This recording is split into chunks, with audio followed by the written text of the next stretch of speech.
A group of leaders from the Catholic Church are set to vote tomorrow on whether some priests may be allowed to marry.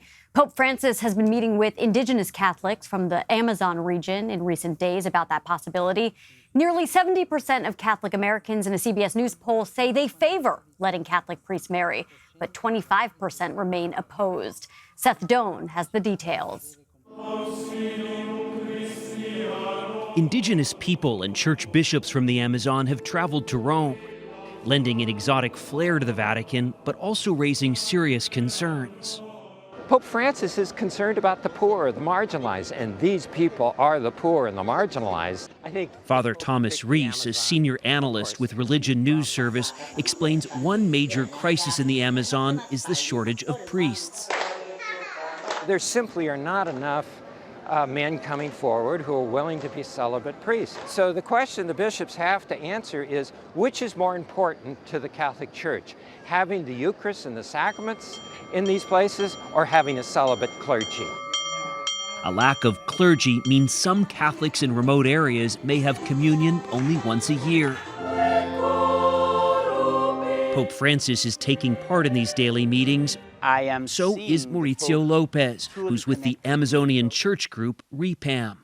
Is there any way to compare the shortage of priests that you see in the Amazon with someplace in America? Well, it's like having probably 2 priests for the whole state of Oregon. No accessibility by roads, but by rivers sometimes, or not having the possibility to get there, but through a private airplane, which you cannot afford. It's these details they're trying to make clear to the Pope. This is no parliament. We are not taking votes to decide. We are helping him to understand what's happening, to get the inputs that he needs, and he'll be the one ultimately making the decision. Do you think we'll see married priests in the Catholic faith? I think we will. I think there's a good chance we're going to have it. This Pope recognizes that celibacy is just a rule, and he likes to break rules when he has to. Father Rees reminded us that about 1,000 years ago, Catholic priests could be married. St. Peter, the first pope, was married, and some Catholic branches allow it today. There is division in the ranks. You're certainly hearing from bishops who say this is a slippery slope. Yeah, I mean, and to some extent I agree with them. I mean, once you allow married clergy in the Amazon, can you say no to parts of Asia or Africa or even the United States? Now, this is just a recommendation that is being voted on. Ultimately, it is all up to the Pope, and he can choose to speak with other bishops and can take as long as he'd like. Seth Doan, CBS News, Rome. Candida Moss is with me on set. She's also the Cadbury Professor of Theology at the University of Birmingham. So, Candida, as we heard in Seth's reporting, there was once upon a time when Catholic priests could be married. So what is the hesitancy to allow this again? Well, the reason why things changed was people decided that really the priest should embody what Jesus was like, and Jesus wasn't married. So it's something that we might say is tradition rather than dogmatic. The hesitancy is the slippery slope argument. Once you allow priests in the Amazon to be married, what about priests here in the United States? But people have been calling for this for decades. This isn't just a new movement. And there's also supposed to be a discussion about women being ordained as deacons. So for those of us who are not necessarily familiar with the Catholic religion, what exactly is a deacon? So a deacon is actually an ordained role in the church, much like a priest or a bishop or even the Pope. And a deacon can assist the priest with the church service, but can't actually perform the sacrament of the Eucharist. They also visit the sick.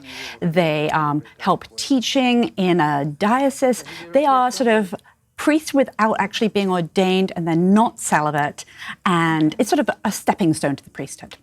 So explain to us this debate then. For a woman to become a deacon, why would there be any argument there?